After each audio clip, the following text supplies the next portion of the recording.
ഇല്ല, അത് ഭയങ്കര അത്യാവശ്യമുള്ളതാണോ? അത് എത്ര വേണ്ടേ ഉണ്ടെങ്കിൽ?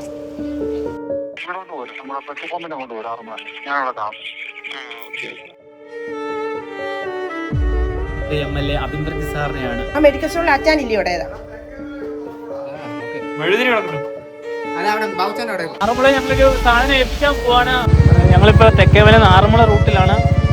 ഇവിടെ ഏകദേശം ഇവിടെയൊക്കെ ഭയങ്കര കുറച്ച് മെഡിസിനും കുറച്ച് കുഞ്ഞുങ്ങൾക്കുള്ള സാധനങ്ങളും ഉണ്ട്. അവിടെ ഒരു വള്ളം റെഡി ആയിരിക്കുന്നുണ്ട്, അവിടെ കയറ്റി വിടണം. അവിടെ വരെ ഇങ്ങോട്ട് ആ ഒരു പെട്രോൾ പമ്പ് ഉണ്ട് ആറന്മുളയ്ക്ക്, അവിടെ വരെ പോകാൻ പറ്റും.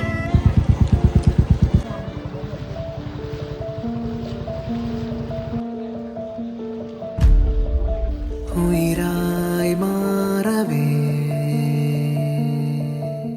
നിഴൽ മായവേ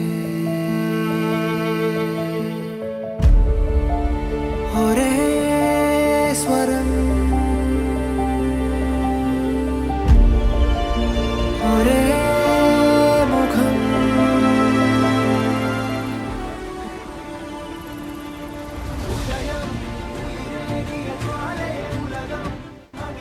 ഞങ്ങളിപ്പോൾ നിൽക്കുന്നത് ആറന്മുള ജംഗ്ഷൻ എത്തിയില്ല. അതിന് തൊട്ടിപ്പുറത്തെ പെട്രോൾ പമ്പിൻ്റെ വിട്ടാണ്. ഇവിടെ വരെ പോകത്തുള്ളൂ. ബാക്കി മൊത്തം ബാരിക്കേഡ് വെച്ച് അടച്ചേക്കാം. അങ്ങോട്ടും മൊത്തം വെള്ളമാണ്. ഇതുവരെ ഇറങ്ങിയിട്ടില്ല.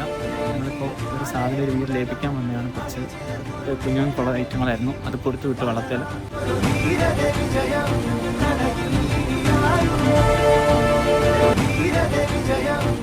ഇതിലെടുത്ത് പറയേണ്ടത് നമ്മുടെ ആറന്മുള മണ്ഡലത്തിൻ്റെ MLA അബിൻ വർഗീസ് സാറിനെയാണ്. ഞാൻ രാവിലെ ഇന്നുപോലെ കോൾ ചെയ്തു, ഇങ്ങനൊരു ആവശ്യമുണ്ട്, കുഞ്ഞുങ്ങൾക്ക് കുറച്ച് സാധനം കൊടുക്കാനാണ്. അവിടുന്ന് ഒരു കോൾ വന്നെന്നും പറഞ്ഞ ഉടനെ അബിൻ വർഗീസ് സാർ നേരെ ആറന്മുളയിലെ ബ്ലോക്ക് പഞ്ചായത്ത് മെമ്പറെ കോൾ ചെയ്തു വിളിച്ച്. അപ്പം തന്നെ എനിക്കും കോൾ വന്നു, ഇന്നുപോലെ ആറന്മുളയിൽ വന്ന് ആ ഒരു പെട്രോൾ പമ്പിൻ്റെ അവിടെ വാ, ഞങ്ങൾ വെള്ളമായിട്ട് നിൽക്കാം, സാധനം കൊണ്ടുപോകാമെന്ന് പറഞ്ഞ് അപ്പം തന്നെ ഈ കോൾ വന്ന് ഞാൻ കൊണ്ട് കൊടുത്തു. അന്നേരം തന്നെ സാധനം കൊണ്ട് ഇന്ന് കോളും വന്ന് കിട്ടിയെന്നും പറഞ്ഞു.